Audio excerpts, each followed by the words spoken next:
Now, dear friends, we move on to measurement of supply elasticity.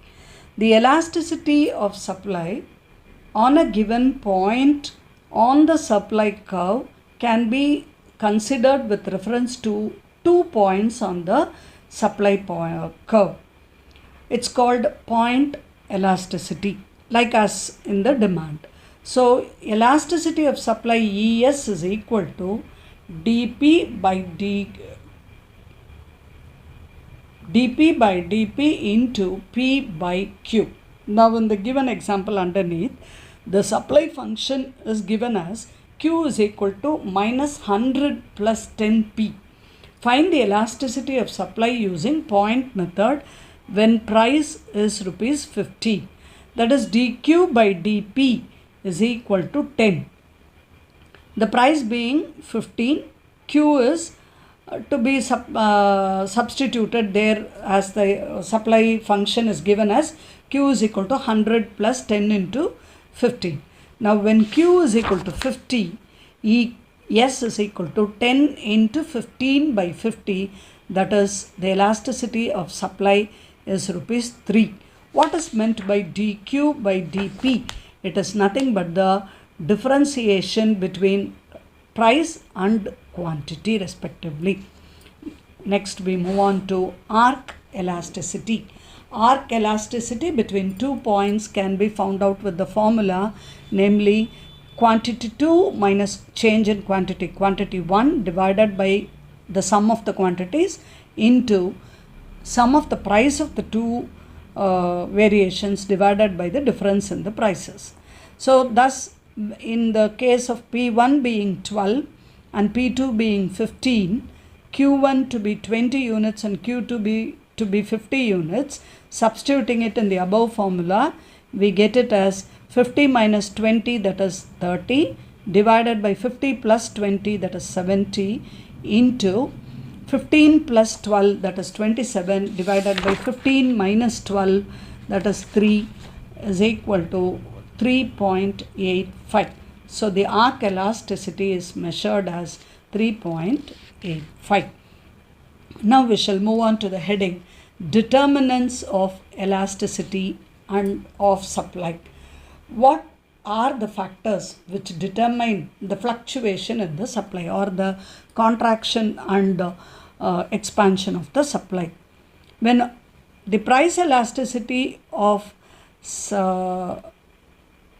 the supply depends upon the sellers, they have to change the amount of the goods that they are ready to produce and also ready to sell in the market. The following are the determinants of the same. First one is increase in production makes substantial increase in the cost also. The production cost will also increase. So when the producers have to increase the prices of production, the interest in selling more products will become less. So if there are constant or negligible rise in the output of the cost in the output only, the producers will be ready to produce more and the supply will be elastic.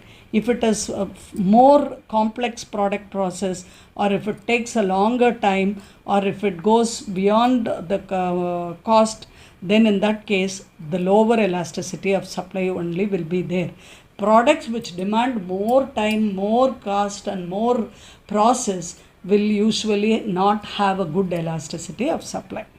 Second one is the longer the period of time, the more responsive will be the quantity supplied, because if there is a very short time, the producer is not allowed to think of any other alternative or in the technology or in a use of new substitute factor of production.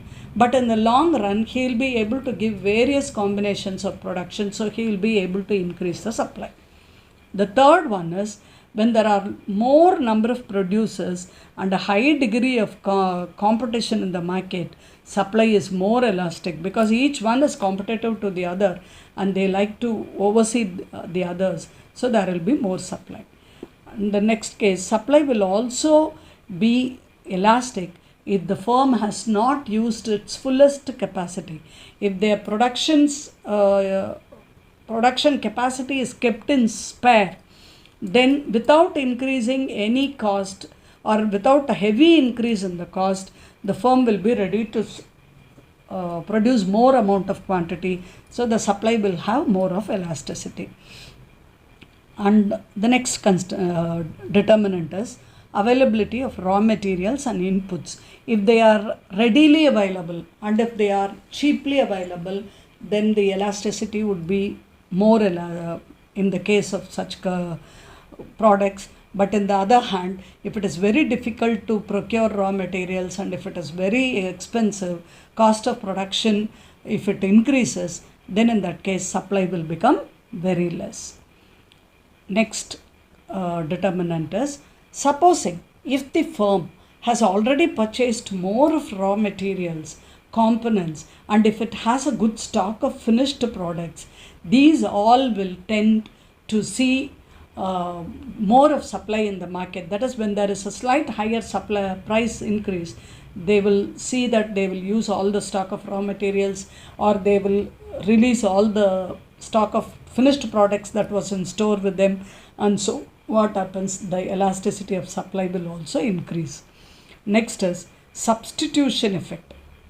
That is, if any factor can be substituted, in that case, if the price can decrease or the price can be maintained the same, elasticity will be more in that case. And also, if there is a longer delivery period, or if there is highly specialized, then the elasticity will be less. But if the other case, if it takes lesser time, delivery time, and if it takes only a smaller labor period, then the elasticity will be more.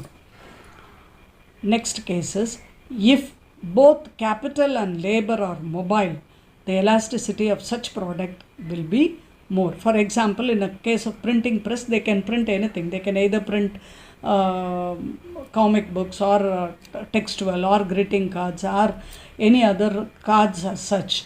But in the case of farmers, from one vegetable to other vegetable, it takes some time for production. So elasticity is affected in the case of both capital and labor also.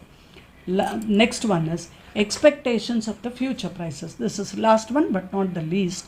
The substantial rise in future will make the sellers respond very little to the current rise. They will wait for the next marketing prices to increase in future.